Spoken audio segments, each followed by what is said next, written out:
Welcome to a news topic video. Today I'm going to be discussing the Red Joker because several of you have contacted me personally, which thank you by the way for letting me know about the situation, where it's been all of this year, no updates on two separate of their campaigns. You guys are concerned, throwing around words like Mythic games and other curse words like that. So I contacted them, they responded, I'll tell you all about it.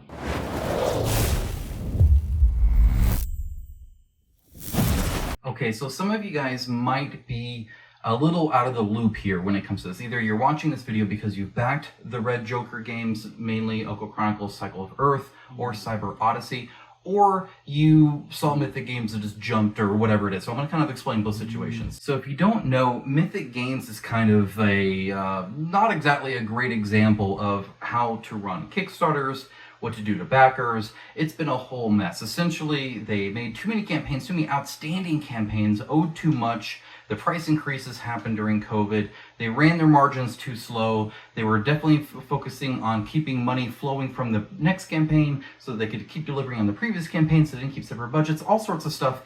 Either way, a lot of people didn't get their game, and a lot of people had to pay extra to get their game, and it was just a mess overall. And in fact, they have two whole campaigns that will never deliver now, at the very least. So seeing something like Mythic Games definitely scares a lot of people. This is based off of an industry that now has had a lot of closures of companies that just couldn't cut it when it comes to building these expensive board games, especially the ones found on Kickstarter. So when a company goes quiet, people start to worry, right? What's going on? So, Oko Chronicles, Cycle of Earth, here we are here. As you can see, the Red Joker made the last update December 12th of last year. Cyber Odyssey, similar situation, actually a little bit worse, at October 29th of this year. And then they also have Alter, Realm of the Gods, which has an update as of February 28th. Everybody in Europe, I think, has their game now. Most people in America are starting to get their games. I should get mine in about 10-ish days. So, like, they're delivering campaigns, but if you look at, like, created by the Red Joker, you'll notice that they've created 10, and the one that's delivering is the latest one. These are the two issues, and the one before that didn't fund well and was canceled. So what the heck is going on here? Okay, so a little about the Red Joker.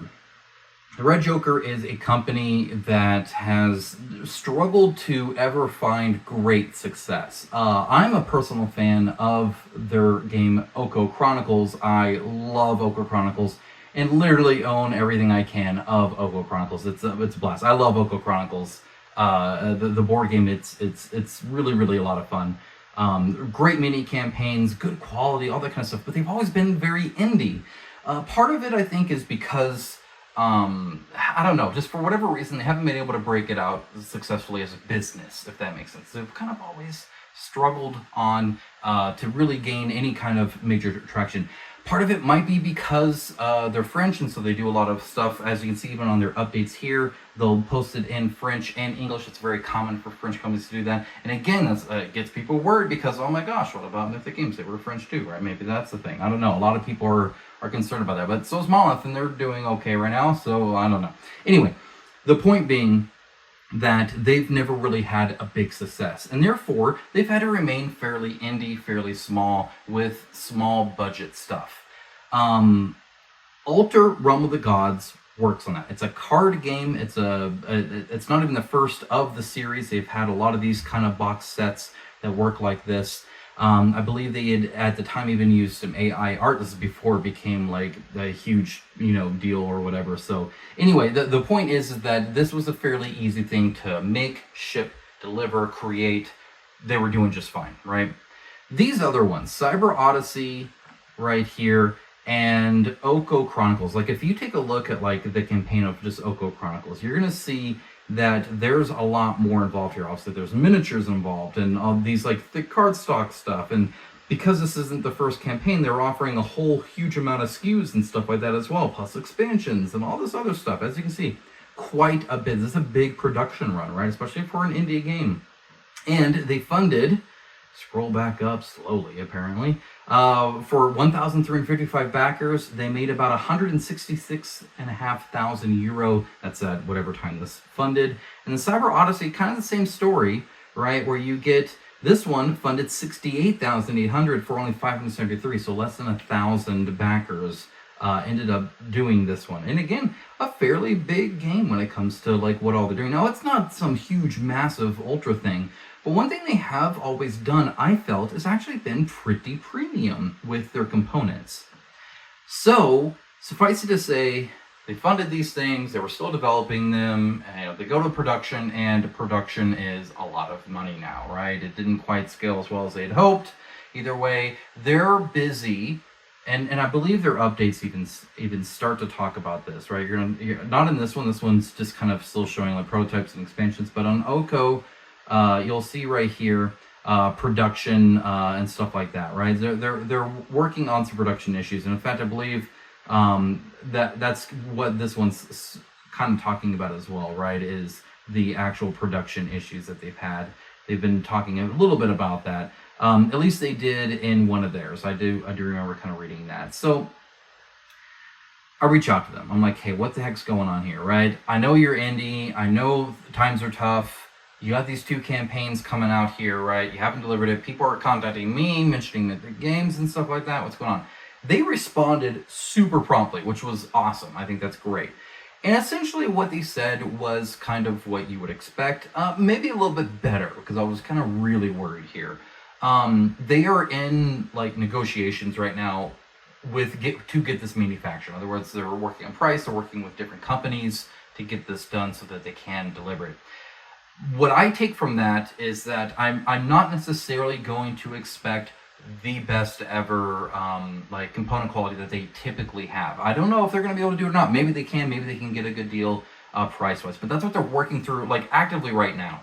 In fact, what they said is that they know there hasn't been an update in a while, but if they make an update and then it falls through, you give people false hope. And additionally, anytime you give an update at this point, negative comments. The internet does what the internet does best, which is throw around hate, right? So I can kind of understand that as well.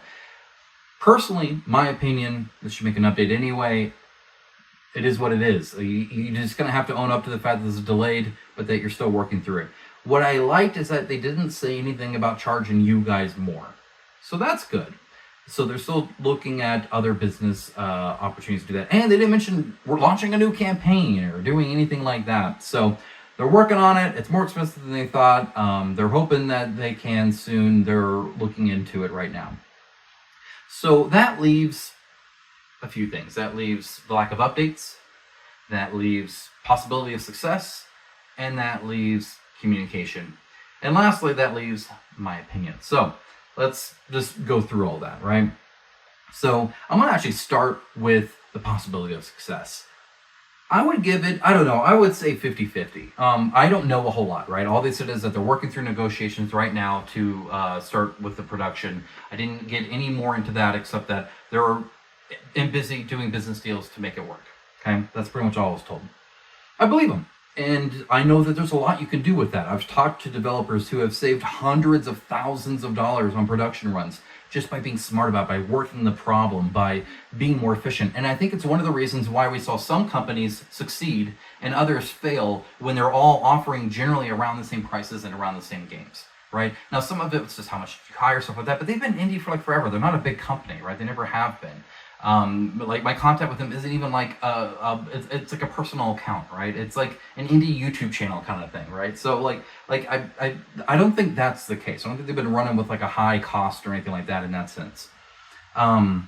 It's that some companies were just better at the business side of things, whether that's getting better deals, whether that's being smart about distribution or their third-party logistics or their SKU spread or the profit across the whole range of product or, all this other kind of stuff. There's a whole lot that goes into it when it comes to designing, making, manufacturing, and delivering on a global scale these board games that some companies were just better at it than others, right? And the ones that weren't very good at it, obviously they're already gone. There are some that are still struggling to come up to speed, and there are some that have just been doing pretty good. Like they just were really good with it, right? I've seen enough receipts of just like freight and just like delivery and stuff like that, and had it broken down to me by a few devs there's a wide disparity between what these, like, it's like the Wild West when it comes to like getting stuff out of China. It's crazy. I've been impressed with the disparity between what people are being charged for pretty much the same thing. Now there's a lot of detail in there, and the devil's in those details, of course, but suffice it to say, I would give it about 50-50. I'm not exactly sure, right? Maybe it'll work out, maybe it won't. Too early to tell from what I see. Now, are there other options, right? Are there other ways that they can deliver this? Yeah, they could charge you, right? I mean, that's always a possibility. Hey, we can't deliver, so we'll deliver if you pay more, right? That's certainly a thing. They could launch another Kickstarter. That's obviously not a good thing to do, right? So they did this, and then they did this, and then they did this altar one. This altar one worked fine. Maybe they do another one of these. Maybe that works for them. I don't know. What are your thoughts on that? Let me know. Do you think they should do another one of these? These seem to always bring in some money. I don't know how much like profit they're making on this, right? 660 backers, 34,000 raised. Obviously, they were able to deliver it, but I don't know what the profits are in that, right, for them. So don't know. But either way, they're definitely in kind of a pickle, right? Updates. As far as updates are concerned, like I said, own it. Like, it is what it is. Yeah, you're gonna get people that are upset at you. That doesn't mean you don't do it. Just because something is not fun, right? This is work. This is business. This isn't like happy times.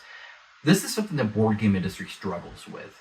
I don't know if other entertainment industries are like this, but at least with board games, a lot of it is still run by people who just enjoy board games. And then they start a business. And now suddenly it's now work and not necessarily play, but they want it to be play. They want it to be enjoyable. And so when it's work, when you actually have to do it and you don't want to, that's what work is. That's what business is. It's not just happy times. It's not just enjoyable. It's not just, oh, hey, I had a great day at work today. Ideally it is. But it won't always be. Sometimes you just have to do the crap job. I've been there in every single one of my jobs where I'm not happy. I've worked till 5 a.m. before. I've worked all the way till the next day before, all night trying to get some code delivered before. It happens. It's not fun. It's not enjoyable. You do what you got to do. Business is business. Make the update. Tell people, hey, we're working through some stuff. We'll let you know we can't promise anything. We just wanted to touch base and say we're still here. We're still available. We're just working the problem. It's not that hard to say. Go ahead and say it. My opinion. Always update. Don't leave people in the complete dark like this. It's nice, like when I went to the comments here, you actually saw them responding here, so I knew they were kind of like still active, like right here, boom, 13 days ago.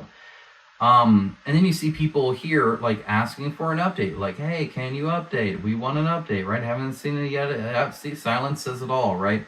Don't let it get to that point, right? I mean, don't feed into it. I've also never been, because it's already at that point, been one to say, don't just keep doing something wrong because you already have, or because it's already bad, right? Like the moment you know something's wrong, stop it, get out of it. Don't just keep down the wrong path because you're already there, because it's harder to go to the right path. Well, I mean, it is what it is. History is history. Can't change it, but you can change what you do right now. Write the update. Start answering comments. Reassure people that you're just working the problem. It doesn't even seem that big of a deal to me. Maybe it's just me. I don't know. Okay. Lastly, personal opinion time. This is a tough one because I have sung the praises of Vocal Chronicles for years now. I've sent a lot of you guys here. I don't know how much of an impact I had on the 1,355 backers on Kickstarter alone, nonetheless, late pledges, stuff like that.